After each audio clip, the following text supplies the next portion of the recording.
Hi there. Okay, so today I'm going to talk about the lesson book from Alfred Piano Premier Piano Course. Okay, so this is the 1B level. So actually I have a previous video that is also discussing this one, but it's not complete, so it should be one set, but the lesson book was out of stock. And now finally it's there, it's available.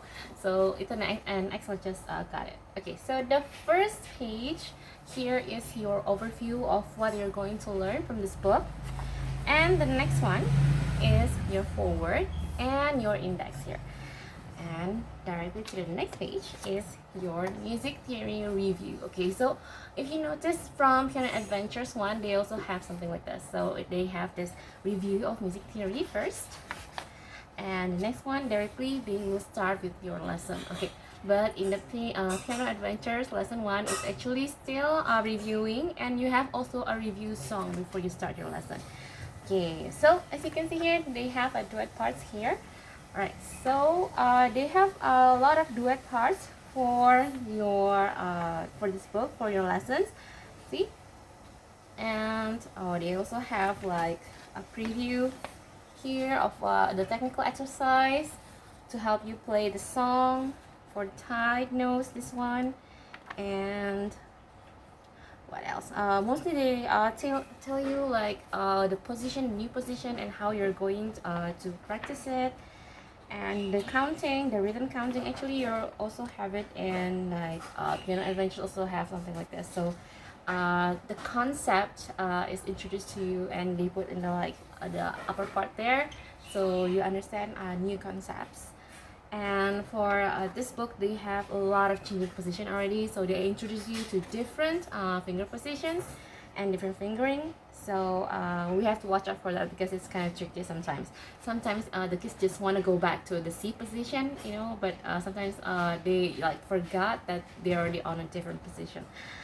Okay, so this is the slur, and then the staccatos, and the next one still practicing on that, and they will already start with the new rhythm, see?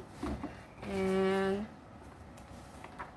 okay, so this is your intervals. They already introduce intervals. Also the same thing with Piano Adventures. They also do that too, in the middle somewhere. And the next one, this is still a rhythm count, but kind of the same like before. And this is different C position, also the same with Piano Adventures. They have different C positions. And okay, and then by the way, they also have this sight reading exercise. If you notice, since the beginning of the 1A, you always have this different position here, so the kids can actually practice with different fingering. So if I'm gonna like zoom it in, okay, so for each note they have each different finger position, finger numbers, so make sure the kids try that, so they will be more receptive to changes in finger numbers. Okay, then it's the G position. Okay, and different G position in different registers. Also, they have it in Piano Adventures. And then the phrasing. And then, okay, there's still the same exercise. And the intervals. Another interval exercise. This is the fourths and the fifths. And this is their sharps. Okay, so this is already the introduction of sharps, and then they will usually go to flats. Okay, I'm gonna show you where is the flat. See, this is the flats. Okay, so it will be a new concept for them to practice. And okay, so this is the last one.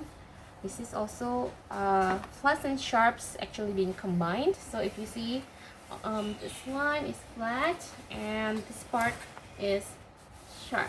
Okay, so it's kind of combining both of them. And that's the end of the song. This is the end of the book, I mean. Okay, and this is actually your track number if you have if you buy the CD, or like the one with the CD version, the plus CD, the book plus CD version. By the way, I want to tell you that, like for example, this song, it has a lot of syncopation. So from what I think, from my experience, Alfred actually gives more syncopation exercises in syncopated songs.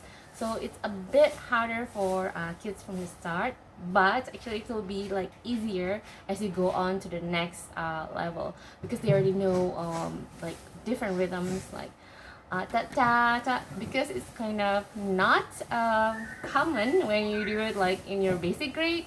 Like for example, pa pa pa, and then tied to the next bar. Like I think it's the last one. So it ties to the next bar, which is not common. Usually we just hold the second one, right? So this one is actually tied to the next bar. See? So if you see the C is tied to the next bar, so it takes time to get them to understand that tied note, but it's also available for the piano arrangers. So this kind of thing is a lot, even though if you see from the performance book and also the technique book, they have this kind of thing. So make sure you're extra patient teaching that part, because I know it's hard, but give them some time and practice, and I think they will ace it really nicely. So anyway, I hope you enjoyed this video, and I'll see you next time.